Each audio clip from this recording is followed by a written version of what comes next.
Ahoy there, trader, and welcome back. This is the Anti-Investor Swing Trading Podcast. Let's talk about Bob the Trader. Now, over the many years that I've been doing this and helping traders, I've spoken with many Bobs and even Bobettes. Bob could be you right now, and Bob was me 28 years ago. And if you're listening to this now and still trying to crack the stock market code and make it work, then maybe you are a Bob or at least a distant cousin. So let's see if you know or are a Bob or Bobette.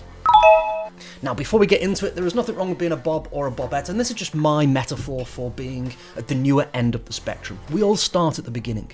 Now, the trick of it is not staying Bob or even remaining related to any of the cousins. Knowledge is not power. Knowing all about the Dow through the GAN through, the Elliott wave through, the MACDs, the stochastics, the CCIs, the RSIs, the PPIs, although I'm pretty sure that last one's that you get from the public baths. Anyway, confusing an indicator with an actual money-making strategy is another trap that we can fall into. Trying to know it all, know every possible facet of the markets or analysis is not going to make you a better trader. And staying on the endless quest of looking for the Holy Grail is, well, it's an endless quest. In fact, the more that you know, the more confused that you can get. And again, I sometimes call this the curse of knowledge, and I've spun my head round in circles many times, thinking that if I just studied a little bit more and focused my attention somewhere else. And the reality is being a specialist in a few areas that make sense for me is what does actually work. Knowing something new, knowing something else doesn't always equate to being better at what I'm pretty much good at. So what we need is we need to know what to do, what to use and what to ignore, and combine that with what works and what doesn't. And it can be difficult at new ends of the spectrum, so you carry on this fruitless exercise of trying to learn everything because you don't know what's useful at the early stage. So I tell all my Bobs before they become one of my traders is that you don't likely need to know anything new. They just need to know what to do with what they know, you know? Strip out all the BS and place what's left in a logical order. If this, then that, so that it works. And it doesn't have to be complex. Some of my strategies are some of the most simplest by comparison to some of these big highfalutin hedge fund strategies that use very complicated math and algos. It's not that they don't work, it's just that for the way that I want to trade, it's not necessary. I want to be able to check in, check for setups and check out without sitting there with calculators, crunching the numbers, for want of a better description. I just want something that works on a regular basis without a huge amount of exertion on my behalf. Do you remember your first trade? Of course you do. Maybe you got lucky a time or two or three or a month or two or three. This is sometimes referred to beginner's luck. And then you start to get clever. And I certainly had that in my first trading. When I first started out, my first several trades were, for all intents and purposes, great. Lucky. I followed a very simple process that could be written on the back of an envelope, and I saw some early successes, and then that's where the problem started, because I started to think that I was actually smart and cleverer than the markets. And I'm not. I was just following a basic system that actually worked. I didn't need to know a lot about everything. I just needed to focus on a few things, a few small somethings that actually worked. And because of that, thinking I'm smart in the system, what most traders do, and what I certainly did, is that you start to spend hours drawing trend lines and looking at the RSIs, the CCIs, and all the other things. And you start flicking through chart after chart after chart after chart like a mindless zombie, looking for what is, in essence, the stock market equivalent of brains. And what ends up happening is you just end up procrastinating. You never see any real success or consistent results, and then it's easy to stop because, hey, you're just procrastinating, flicking through chart after chart like a mindless zombie. And you can end up spending years reading and learning and studying the charts and hoping that one day it might suddenly start working. Someday.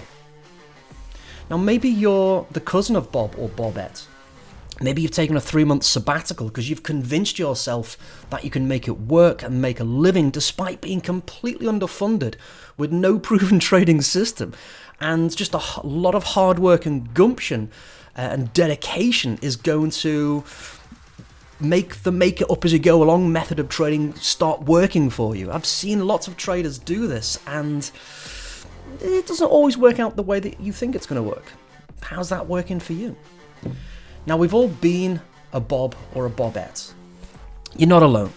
Everyone transitions through it. But what we don't want to do is stay in that learning phase, that learning cycle. I've heard this story 1,000 times. I've lived through my own Bob experiences and come out the other side of it. We were all there once, but don't fall into the trap of staying there. So today, my Bobs and Bobettes, I'm here to tell you that it's your turn. You don't need to know anything new. You just need to know what to do with what you know. You know? Strip out all the nonsense, all the bullshit, and place what's left in a logical order.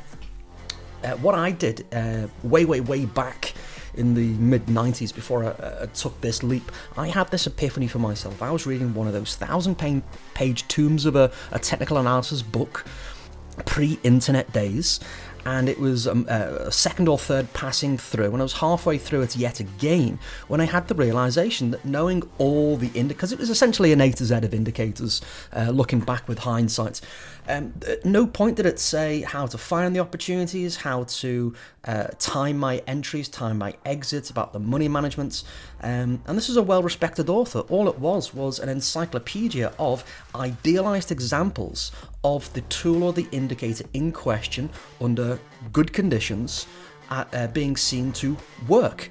But it wasn't a system. And when I had that realization for myself that trying to apply all of it was not going to work, and what I needed to do was focus on one thing. So I asked myself the question, well, what am I interested in? Out of all the myriad of tools and techniques that's in these books that gave me a surface level understanding, which ones do I want to specialize in? And for me back then, I wanted to focus on what essentially was price action behavior and what I now know to be called consolidations and breakouts. And I spent the first 12 years of my career essentially looking for consolidations and trading breakouts. I was very good at it.